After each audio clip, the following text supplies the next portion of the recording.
अस्सलाम वालेकुम दोस्तों, मैं हूं आसिफ अली और आप देख रहे हैं आसिफ अली टीवी। दोस्तों, आज की वीडियो में हम आपके लिए लेकर हाजिर हुए हैं दुनिया में मछलियां पकड़ने के 5 अजीबोगरीब तरीके। तो चलिए स्टार्ट करते हैं। नंबर 5, नोडलिंग। दोस्तों, ये तरीका जिसे नोडलिंग कहते हैं दरअसल मछलियां पकड़ने का सबसे ज़्यादा अजीबोगरीब तरीका है। इस तरीके में मछलियां पकड़ने के लिए अपने हाथ का इस्तेमाल बतौर किसी चारे के करते हैं, मगर इस मेथड से छोटी मोटी मछली का शिकार नहीं किया जाता बल्कि बड़ी मछली का शिकार किया जाता है। शिकारी अपना हाथ पहले तो पानी में डालकर बैठा रहता है। जैसे ही कोई बड़ी मछली इसके हाथ को अपने मुंह में डालकर चबाने लगती है, शिकारी दूसरा हाथ भी इसके गिल्स यानी गुलफड़ों में डालकर इसे बाहर खींच लेता है। ये तरीका जहां बहुत ही ज़्यादा दिलचस्प है, वहीं ये तरीका ज़रा रिस्की भी है, क्योंकि नोडलिंग करते वक्त इस बात के इम्कानात होते हैं कि कहीं कोई जहरीली चीज़ भी हाथ पर न काट ले। Number 4, blast fishing. दोस्तों, ब्लास्ट फिशिंग का यह तरीका बहुत ही ज़्यादा डेंजरस और काबिल मज़म्मत है, क्योंकि इस तरीके में शिकारी मछलियों को बआसानी हासिल करने के लिए धमाका खेज़ मवाद का इस्तेमाल करते हैं। इस तरीके को डायनामाइट फिशिंग का नाम भी दिया जाता है। इस वीडियो में आप देख सकते हैं कि जब ये शख्स इस धमाका खेज़ मवाद को तीली लगाकर पानी में फेंकेगा तो यकायक बहुत सी मछलियाँ पानी से बाहर की जानिब लपकती हैं। दरअसल धमाका होने के बाद मछलियाँ अंधेरे से रोशनी की जानिब आती हैं, जिसके बाद मछेरे को बआसानी अपना शिकार मिल जाता है। मगर यहाँ एक ज़रूरी बात हम आपको बताते चलें कि ब्लास्ट फिशिंग अब बैन हो चुकी है। गैर कानूनी होने के बावजूद साउथ एशिया और अफ्रीका के सारे इलाकों पर ब्लास्ट फिशिंग अब भी प्रैक्टिस की जाती है।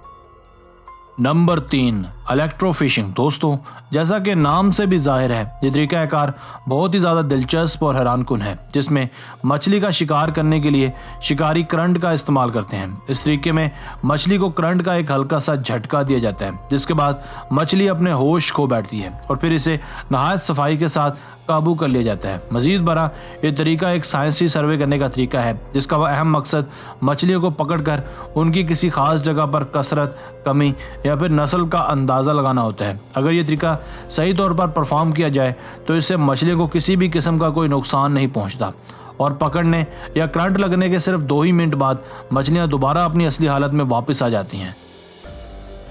Number 2, mud fishing. दोस्तों, इस किस्म की फिशिंग पानी में नहीं बल्कि किसी खुश्क ज़मीन में होती है। सिर्फ यही नहीं, ये सिर्फ अफ्रीका ही के चंद हिस्सों में की जाती है, क्योंकि साउथ अफ्रीका बहुत ही गर्म मरतूब मुल्क है। वहाँ पानी बहुत जल्द सूख जाता है, जिसके बाद पानी में रहने वाले तमाम जानदार लुकमा अजल बन जाते हैं, मगर ये लंग्स वाली मछलियाँ फिर भी जिंदा रहती हैं। दरअसल ये पानी के साथ साथ हवा में भी सांस ले सकती हैं। पानी के सूख जाने के बाद ये लंग फिश शिकारियों से बचने के लिए किसी दलदली ज़मीन पर अपना मस्कन बनाती हैं।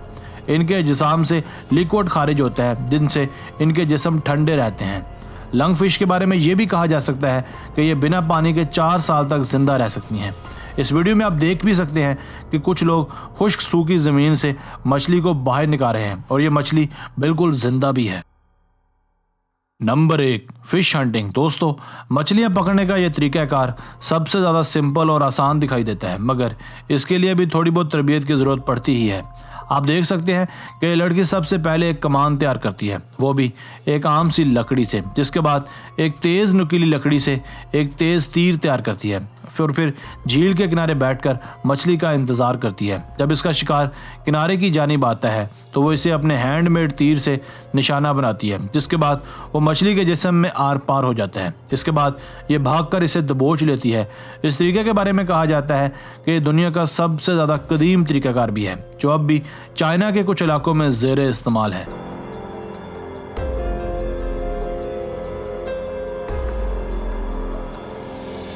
दोस्तों, आज की वीडियो बस यहीं तक थी। उम्मीद है आपको पसंद आई होगी। अपनी राय का इजहार कमेंट सेक्शन में लाजमी कीजिएगा। अगर आपने अब तक हमारा channel Asif Ali TV subscribe नहीं किया तो जल्दी से कर लें, क्योंकि हम आपके लिए ऐसी दिलचस्प और मालूमाती वीडियोज़ लेकर हाजिर होते रहा करेंगे। मिलते हैं एक नई वीडियो के साथ। अपना बहुत सारा ख्याल रखिएगा। अल्लाह हाफिज़।